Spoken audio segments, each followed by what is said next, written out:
कल सोचिए दुनिया में जो हर 5 बैरल तेल यूज़ होता है उसमें से 1 बैरल अचानक गायब हो जाए। कोई वार्निंग नहीं। पेट्रोल डीजल कीमत आसमान छू ले।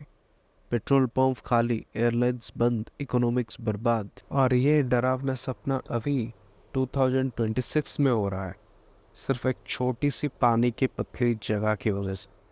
इसका नाम ज़्यादातर लोगों ने सुना भी नहीं। स्वागत है स्ट्रेट ऑफ हॉर्मोज में, धरती का सबसे खतरनाक चोक पॉइंट। वीडियो एंड तक देखते रहिए, ये 2026 की सबसे बड़ी स्टोरी बन सकती है। सबसे पहले समझते हैं ये जगह है कहाँ। स्ट्रेट ऑफ हॉर्मोज एक बहुत नैरो पैसेज है, लगभग 33 किलोमीटर। ये ईरान के उत्तर में और ओमान के दक्षिण में दबी हुई है। ये तेल से भरे पर्शियन गोल्फ को ओपन अरबियन सी से जोड़ता है और वहाँ से पूरी दुनिया तक। इसे समझिए जैसे दुनिया का सबसे बड़ा तेल गोदाम का एक मात्र दरवाज़ा। सऊदी अरब, यूएई, कुवैत, इराक, कतर, इन सब के तेल एक्सपोर्ट यहीं से गुजरते हैं और कोई आसान अल्टरनेटिव नहीं।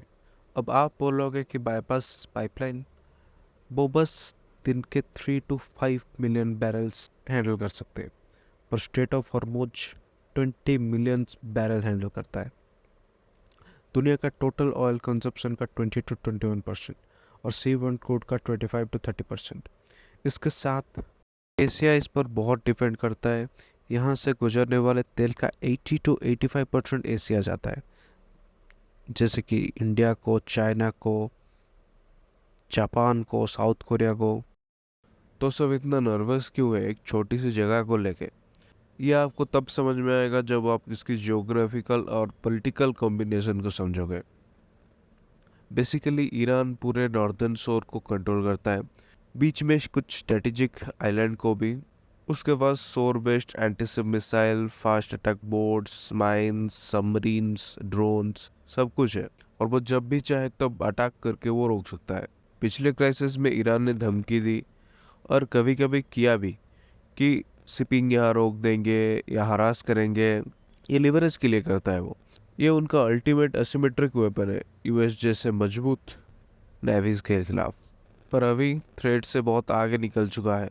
लेट फरवरी 2026 से यूएस और इसराइल की स्ट्राइक के बाद, जिसमें ईरान की सुप्रीम लीडर की डेथ हो गई, ईरान ने जवाब दिया और स्ट्रेट को इफेक्टिवली क्लोज डिक्लेयर कर दिया है।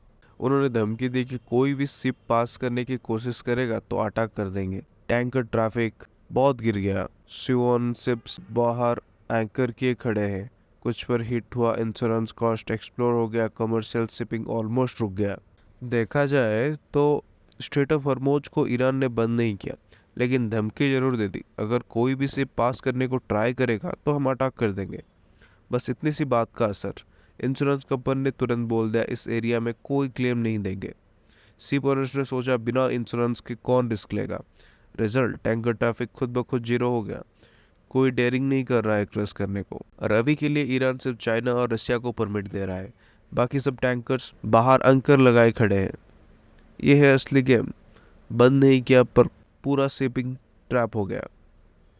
और इंडिया के लिए ईरान ने कुछ स्पेशली बोला है, जाना लौड़े। ऑयल प्राइसेस बहुत तेज स्पाइक कर रहा है। एनालिस्ट वार्न कर रहे हैं कि अगर लॉन्ग टर्म बंद रहा तो $150 से $200 तक बैरल पॉसिबल है। ट्रम्प ने भी कहा यूएस सोच रहा है स्ट्रेट ऑफ हॉर्मुज को टेक ओवर करने के लिए, ताकि वो हमेशा ओपन रहे। और ईरान को वार्न किया मैसिव रिटेलिएशन का अगर ऑयल फ्लो ब्लॉक किया तो।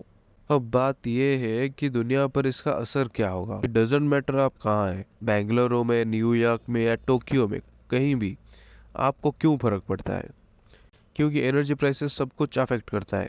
इंडिया में पेट्रोल डीजल ज़्यादा महंगा, एयरलाइन शिपिंग कंपनीज कॉस्ट पास करते हैं, महंगे फ्लाइट्स और गुड्स, इन्फ्लेशन बढ़ता है, सेंट्रल बैंक का रेट बढ़ता है, ग्रोथ स्लो होता है। एशिया सबसे ज़्यादा क्रश होगा।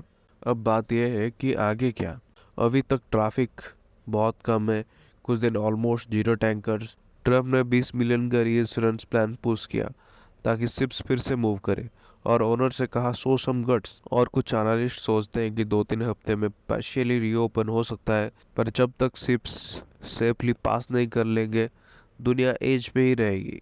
मेट्स, स्ट्रेट ऑफ हॉर्मुज सिर्फ ज्योग्राफी नहीं, ये मॉडर्न दुनिया की नाजुक नदी है जो सबको चलाती है। एक गलत कदम यहाँ और सब बदल सकता है। अगर ये ब्रेकडाउन हेल्पफुल लगा तो लाइक बटन दबा दो, सब्सक्राइब करो ज़्यादा डीप ड्राइव के लिए। और ये स्टोरी बहुत तेज बदल रहा है। देखने के लिए शुक्रिया। इन्फॉर्म्ड रहो, सेफ रहो, पीस।